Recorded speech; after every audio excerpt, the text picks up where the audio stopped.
What's good, everybody? Welcome back to Savage Studios. Be sure to hit that thumbs up. Subscribe to the channel if you have not subscribed yet. Today, we're talking about these shot callers that end up on PC. Yeah, that's right. The ones who send all the guys to go PC, put you in the hat, poke you up, smut you up, call you trash.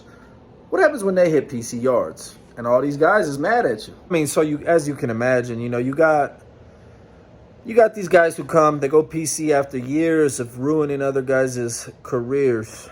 In prison terminology, that's basically your reputation. Everything getting started from juvenile hall, youth authority, county jail, and up.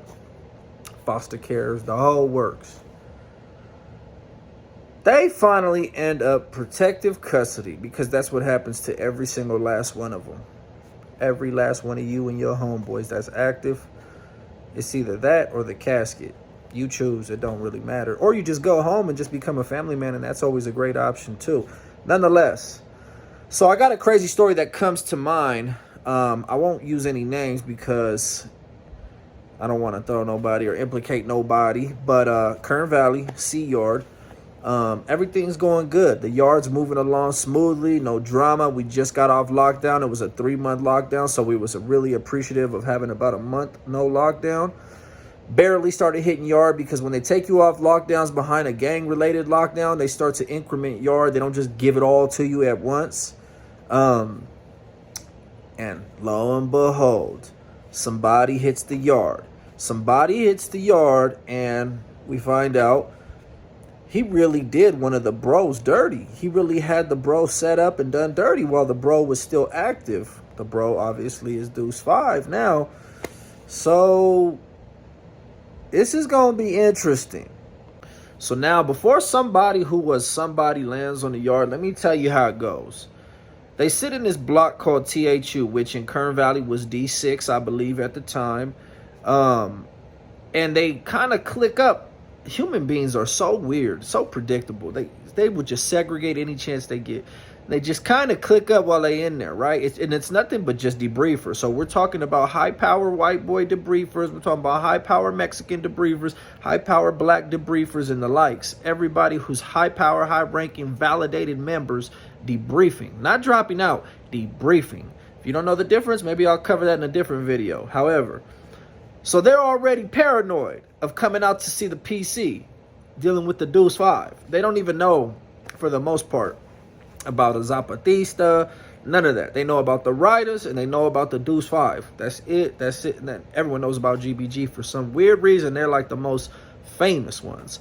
But nonetheless, so they already paranoid. And I remember one year specifically, they started their own gang in THU. And I want to say it was called the United Ones.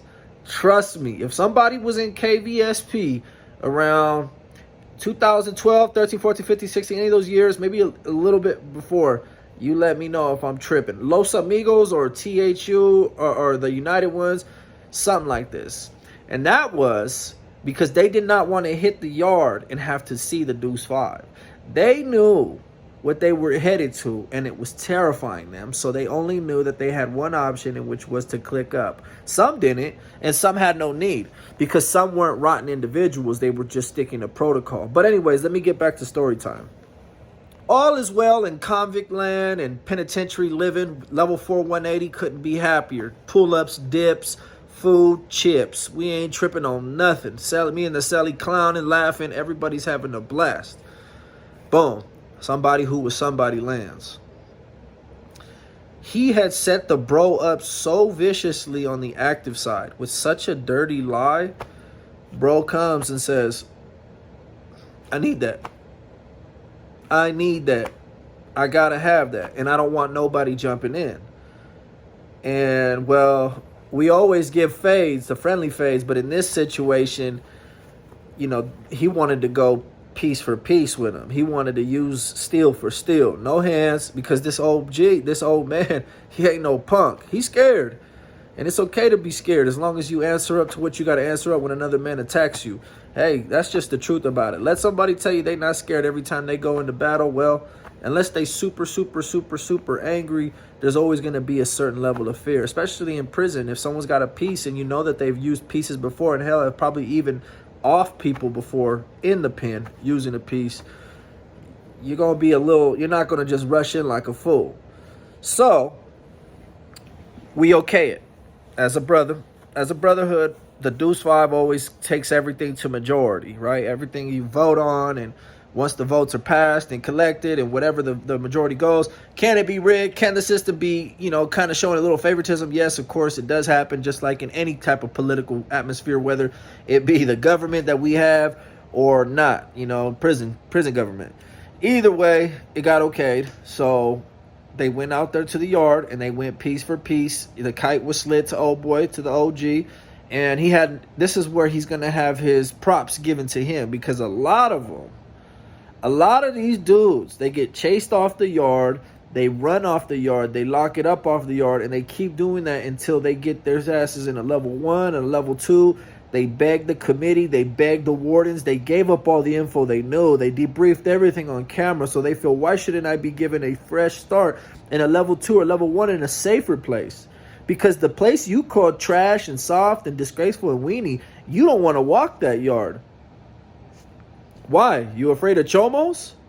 No, it's not that, right? Exactly. But anyways, there are some who do answer up for their business, and this one individual did, and he came out and they went piece for piece. Now, bro, solid, young, muscled up, good with the hands, totally ripped them apart, and he's never getting out.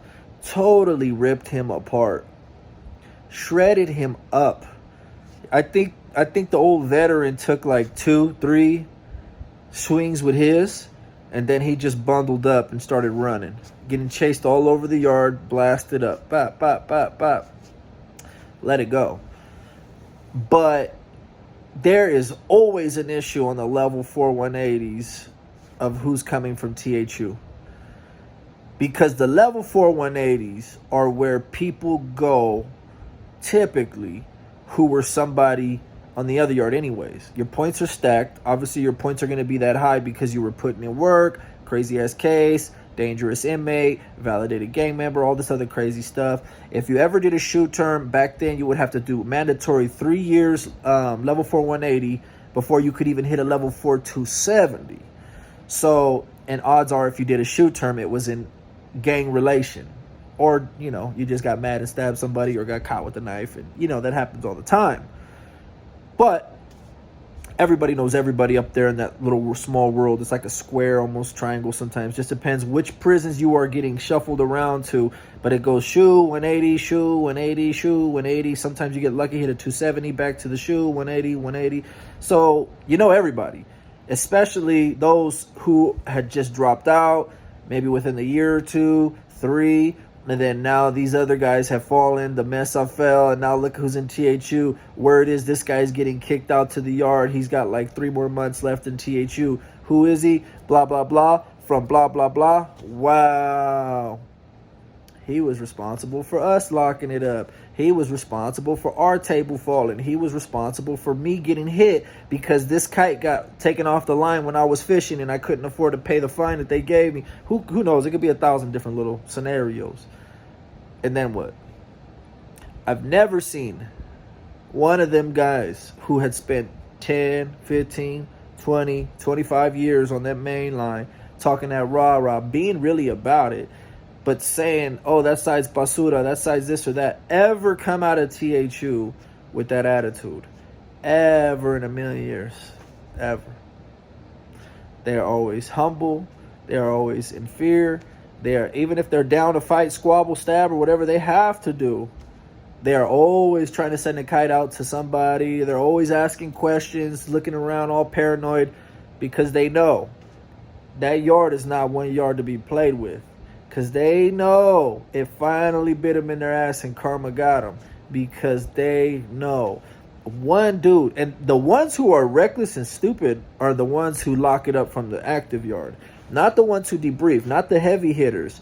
But the ones who lock it up from like Kern Valley A yard, Kern Valley B yard, they be extra turned up. I remember, and I'm going to say his name because he's a lame and he got dealt with and it don't matter. He never did nothing, so this ain't telling on him. I'm telling a story about how much of a dumb weenie he was.